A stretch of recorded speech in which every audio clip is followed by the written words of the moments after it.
Hi, gang. Hello, hello. Hello, hello. Please like and subscribe with notifications.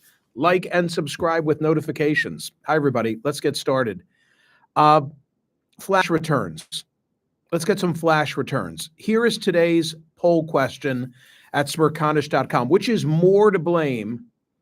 Which is more to blame for the California wildfires? Government mismanagement of resources or climate change? I'll ask it this way for a thumbs up or thumbs down.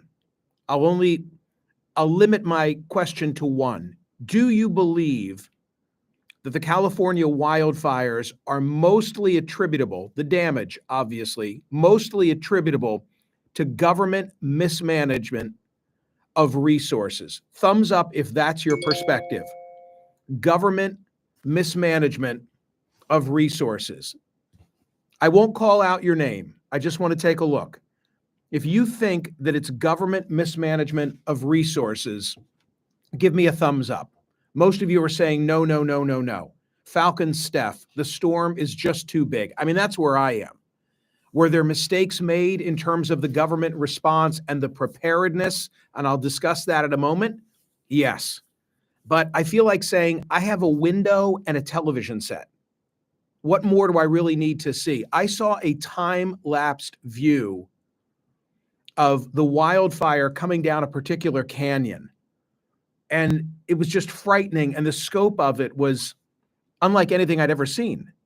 I don't think that any level of preparedness or water pressure in fire hydrants was going to stop that from happening. Limit it? Sure. And the, what is it, 15, 17 million that was denied by the mayor, if that story is true, a lot of misinformation. What a drop in the bucket. Are there vehicles that are out of service because they need to be repaired? And could that money have been used? I'm sure that's the case. But it seems to pale in comparison to where we are. Thank you to my friends at Parx Casino. This is it's hard to get excited watching on television what I'm going to refer to at the outset of my CNN program today as Apocalypse Now. I saw the word apocalypse in some of the print coverage today, and I don't even remember where, and I thought, yeah, that movie title is a good way to talk about what's going on. But thank you, Parx Casino. It's hard to get excited about good news on a weekend like this, but it is typically my favorite football weekend of the year because it's the wild card weekend. So many games and so much action. 4:30, speaking of LA a 4-point favorite at Houston in the NFC game, and then 8 p.m. Pittsburgh, a 9.5-point road underdog at Baltimore in the AFC game. Detroit Pro Football has a bye because they've got the number 1 seed. The Birds of Philadelphia tomorrow. Whether your team scores or not, there's always another way to win on the Play Gun Lake online casino and sportsbook app in Michigan or the Bet Parx app in Pennsylvania, New Jersey, or Maryland. Bet Parx and Play Gun Lake, the only ones that I use and recommend. Here at home, I am a Bet Parx person. But when I was in Michigan, in Grand Rapids, before the season began, through Play Gun Lake, I went all in on Detroit. I'm looking like I'm Kreskin at this stage. Get some skin in the game, bet sports. You can also play blackjack, craps, poker, roulette, hot online slots while watching the game. It's all fun stuff. Download the app right now. There's a special deal for new users, a bonus wager amount. It's got to be wagered. Check that out. Playgunlake.com or betparx.com for details. You've got to be 21 and in Michigan for the Play Gun Lake app, 21 and in Pennsylvania, New Jersey, or Maryland for the Bet Parx app. Gambling problem, call 1-800-GAMBLER. Take your mind off the heavy issues of the day. Enjoy some football. Get some skin in the game with my friends at Bet Parx.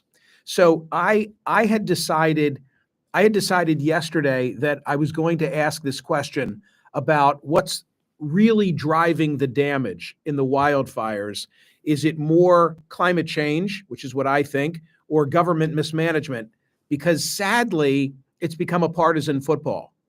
I have to say, I late in the afternoon yesterday, I was working out and I'm clicking through, as I always recommend that everybody do, mix up your media diet. And I was watching Fox, and I think I saw so much, but I think that it was Jesse Waters at the start of the 5, flat out blaming DEI for the spread of the fire. You know, talking about the mayor, Karen Bass, and also, you know, the initiatives that have led to affirmative action in hiring among firefighters. And I'm thinking to myself, this is nuts. This is nuts that the city is on fire. It's still not contained. When I woke up early this morning, the alert on my phone said that now areas of Brentwood are being forced to evacuate. But some are buying into this. Again, am I saying that all public servant hands are clean in terms of the way in which they've handled the risk of? No, I'm not. I'm just saying we have a serious problem on our hands, made worse perhaps by what's going on in terms of by what's, we have a problem on our hands relative to climate change, made worse by government response. Anyway, this was already going to be the poll question. This was already going to be the direction of the commentary that I would deliver on CNN. And I wrote with assistance, but I wrote the commentary yesterday.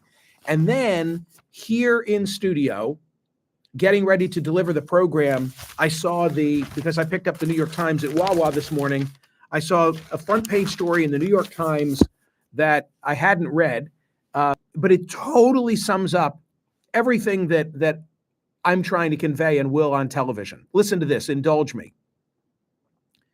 This week's fires around Los Angeles present a puzzle.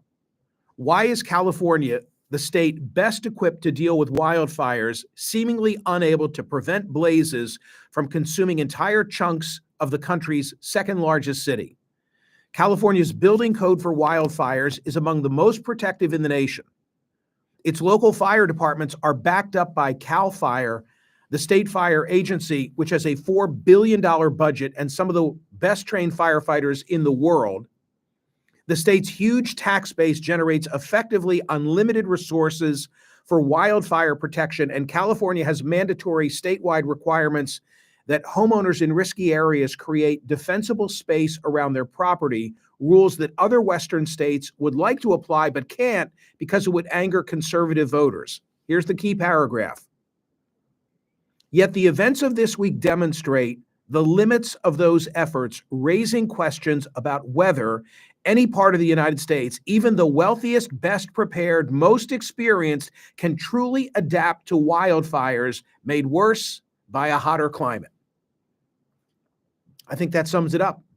And it's not just a California issue. It's not just a Florida issue. It's not just an Asheville, North Carolina issue. It's an issue for all of us. And here's why. And Senator Sheldon Whitehouse, former chair, or I should say outgoing chair of the Senate Budget Committee, has been looking at the economic impact of climate change for the last 2 years. And their committee issued a report in December, which I've digested. He'll be a guest of mine on CNN today. These insurance pools are being depleted. In Pacific Palisades, 70% of State Farm policyholders were told last year that their policies would not be renewed. So the insurers are pulling out. Burdening the fair fund that's left behind, the state fund, which exists in California and other states. But we're all going to experience the rising tide of insurance premiums, and where the underwriters are going to say, we're not providing insurance any longer in community X, Y, or Z because it's in the path of extreme weather, you won't be able to get a mortgage. You won't be able to get a mortgage to live in certain areas. And therefore, the only people who will be able to build and reside in those areas are the super wealthy who can own free and clear.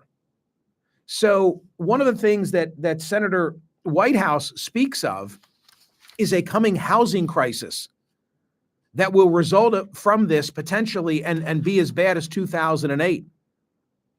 There's so many stories that I've been reading in gathering data all about this complex issue. First on the list, and this is the lead story today at Smerconish.com, 2023, 2024, the 2024, including 2024, the hottest year on record. 2024, hottest year on record. How warm was 2024? This is ABC, by the way. By March, just 3 months into the new year, the National Oceanic and Atmospheric Administration had already estimated a 55% chance that 2024 would be the warmest year on record for the planet. By July, it gave it a 77% chance. It was nearly certain by November. Turns out breaking the record was never really in doubt. Last year easily built out the previous record holder, 2023, for the warmest year on record. Okay, so there's that. Then also I found of significance the testimony of Senator Whitehouse when they issued their report in December. Here are a few highlights, according to him. First, the data confirm that climate change is driving increasing non-renewal rates. The counties that are most exposed to climate-related risks, such as wildfires or hurricanes, are the counties seeing the highest non-renewal rates, especially in counties in Florida, Louisiana, and California. Second, though, the data reveal that those areas are not the only places experiencing spiking non-renewal rates and increasing premiums, for the reasons that I've already articulated. Further along in Senator Whitehouse's statement, unless the United States and the world rapidly transition to clean energy, climate-related extreme weather events will become more frequent and more violent, resulting in ever scarcer insurance. See, this is the point I was making on radio yesterday. While the politicians dither, the markets are going to have their say. The markets, capitalism, the insurance industry is going to bring about demand change. This is predicted to cascade into plunging property values in communities where insurance becomes impossible to find or prohibitively expensive, a collapse in property values with the potential to trigger a full-scale financial crisis similar to what occurred in 2008. Only unlike 2008, these property values will likely never recover. Climate change is no longer just an environmental problem, it's an economic threat and an affordability issue we should not ignore. And then, again, just giving you the update of some of the stories that I've got in the newsletter today and what I'm relying on informing my opinions. Then comes the story from the LA Times about that Pacific Palisades reservoir. I'm not saying that it's necessarily bureaucratic or government incompetence, but it's something that needs to be analyzed. A large reservoir in Pacific Palisades that is part of the Los Angeles water supply system was out of use when a ferocious wildfire destroyed thousands of homes and structures nearby. Officials told the Times that the Santa Ynez Reservoir had been closed for repairs to its cover, leaving a 117 million gallon water storage complex empty in the heart of the Palisades. This is why they didn't have water pressure, because they rely on gravity and these reservoirs that are scattered around Los Angeles, and the one in Pacific Palisades was closed for repairs. I mean, maybe it's a good thing that they were repairing it. Maybe they just weren't as attentive as they needed to be. And one other that comes back, again, the poll question today at Smerconish.com asks, which is more to blame for California wildfires? Because this has sadly become a partisan issue. I am looking at some media outlets, not just Fox, and a lot of traffic online where they're blaming affirmative action, DEI hires, Gavin Newsom, the mayor for being in Africa, et cetera, et cetera, et cetera. I give you the option of saying that's what it is. Me, I think it's a warming planet. And I read an analysis by Shannon Osaka in the Washington Post that made sense to me. Listen to this. Sorry if I'm getting long-winded, but I've got a lot of data in front of me, and I just wanted to give you the benefit of some of the things that I've looked at. For years, California, this is the Washington Post. For years, California has oscillated between torrential rain and dry tinderbox-like conditions, setting the stage for fires raging across the Los Angeles area and forcing thousands to evacuate. Now, a study released on Thursday in the journal Nature Reviews shows that this trend is growing worldwide thanks to warming temperatures and a thirsty atmosphere that pulls water from plants and soils. They call it weather whiplash. Conditions have increased 31 to 66% across the globe since the mid-1900s. Then they've got a quote from Daniel Swain, the lead author of the paper. He's a climate scientist at UCLA, which, by the way, has been put on alert today that they might need to evacuate. This is really, I would argue, a signature of climate change, says the author of the paper, that's going to be experienced almost everywhere that people live on Earth. Here's how it works. 2 more paragraphs.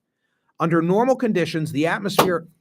Oh, one of my lights just popped. Jesus, that scared the crap out of me. Wow. Uh-oh. We better fix that. We better fix that or the lighting's going to look odd today on television. Wow. Hey, Jack, if you can hear me, one of the lights just popped. Okay, back to where I was. Wow. Sorry, that was unsettling. Under normal conditions, the atmosphere acts as a sponge, soaking up water from land and oceans, wringing it out in the form of rain or snow. But as the climate warms, that atmospheric sponge increases exponentially, sucking up even more water. For every 1 degree Celsius rise in global average temperature, the atmosphere can hold 7% more water vapor. Scientists have long pointed to this phenomenon as a reason for extreme precipitation, such as the rains that devastated North Carolina during Hurricane Helene, but the newer paper argues it can also set the stage for devastating droughts and wildfires. As the size of the sponge increases, the atmosphere can suck more and more water from soils and land, drawing out any excess moisture and gathering it in the air. That leaves trees, brush, and other vegetation dry and ready to burn. There's a lot of good stuff to read if you're interested, and I hope that you are. And I think we've got a good poll question, and I have a great guest on CNN today. Go vote at Smerconish.com, please, on the question of which is more to blame for these devastating California wildfires. Government mismanagement of resources, trying to be all-encompassing there, the human hand, or climate change, the human hand, which has warmed the planet. And like and subscribe with notifications if you would, okay?